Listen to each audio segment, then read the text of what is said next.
Hey guys, so I wanted to talk about a serious subject that I got to thinking about today. I wanted to talk about suicide. Now, the reason I wanted to talk about this is because I was talking to a therapist at my school, and she asked me what I meant by suicidal thoughts. I've always had them. And bing, Facebook. Anyway, focus, Amber, focus. Um, Suicidal thoughts aren't like, oh, hey, I'm just gonna go commit suicide, yeah, shopping and, whatever. Check, got groceries. Check, walk the dog. Check, commit suicide, yay. It's not like that. Um, Suicidal thoughts sometimes are like an instinct deep in your subconscious sometimes. They can manifest like underlying feeling, and that's not always something you can help. Sometimes it's caused by chemical imbalances in the brain. That's not always the case. Though sometimes it's caused by events in your past through trauma. Sometimes it's outside influences. Like media will sometimes portray it as like a romantic thing. Like Romeo and Juliet. They committed a type of suicide to be together forever because they loved each other. And there was a lot of couples throughout history that committed suicide to be together forever because they loved each other. So sometimes suicidal actions are considered romantic. That's bullshit. That's absolute bullshit. So, yeah.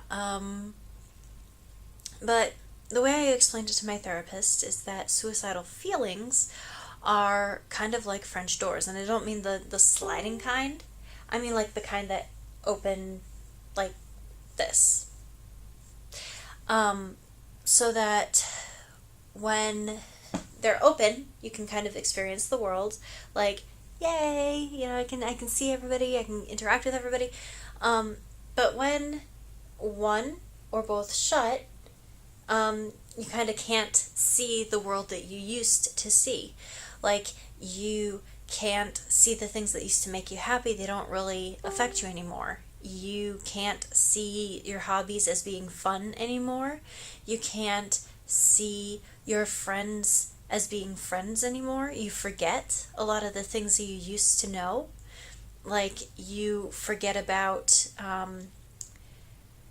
having hobbies. You forget about having positive influences in your life. You forget about your mentors. You forget about your goals. You forget about your dreams. You forget about all of the positive things in your life. You forget about the loves you've had, the loves you will have. Like, you forget about everything. Except what is making you unhappy, whether it's a subconscious, I want to die feeling, whether it's a semi-conscious voice in your head telling you just do it, just end your life. It'll be so much better, you'll get rid of this misery once you do. There's kind of a semi-conscious versus unconscious thing, and not everybody has both doors. Some people have only one, and it's like this sudden slamming shut of a door, and it's like, okay, how do I push it back open? I explained this to my therapist, and she's like, yeah, that makes perfect sense. And I'm like, yep, there's probably a different word for that, but that's how I've always experienced it. And I went through a really rough childhood, everything from my own parents trying to kill me and onward. So, yeah, not to get into too many details, but foster care wasn't much better. My foster mother didn't sexually abuse me, but she mentally abused me. She verbally abused me. She manipulated me a lot.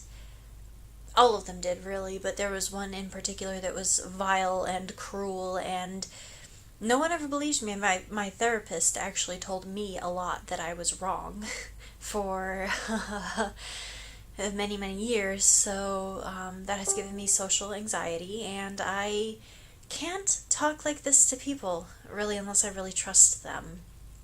And it's really difficult for me. I tend to be really awkward around people. I have a hard time trusting people. I tend to fear them, or fear that they will misunderstand me and then act violently based on misjudgment of me. And that's really sad. Um, Affection is kind of a weird thing with me. I really like affection, but it's really hard for me to accept it. It's really hard for me to give it. Um, I get really nervous and kind of freak out when, like, I try to show affection and I think I've done it wrong somehow. Like, um, this sounds weird, but it's kind of like, if I like a human, I'm like, do I pet it? Do I give it a treat? What do I do with this human? I like this human. I want to show affection to this human. What do I do with it? um, because my first experiences with humans in this world was really messed up. So that's kind of where I'm coming from. And that's why for many, many years, even as a small child, I wanted to die. So to everyone out there, if you do want to die, you're not alone and there is help. You just have to live long enough to seek it out and hold on to whatever small happy thoughts you can. Even one small candle is enough to push back the overwhelming darkness of night. Remember that.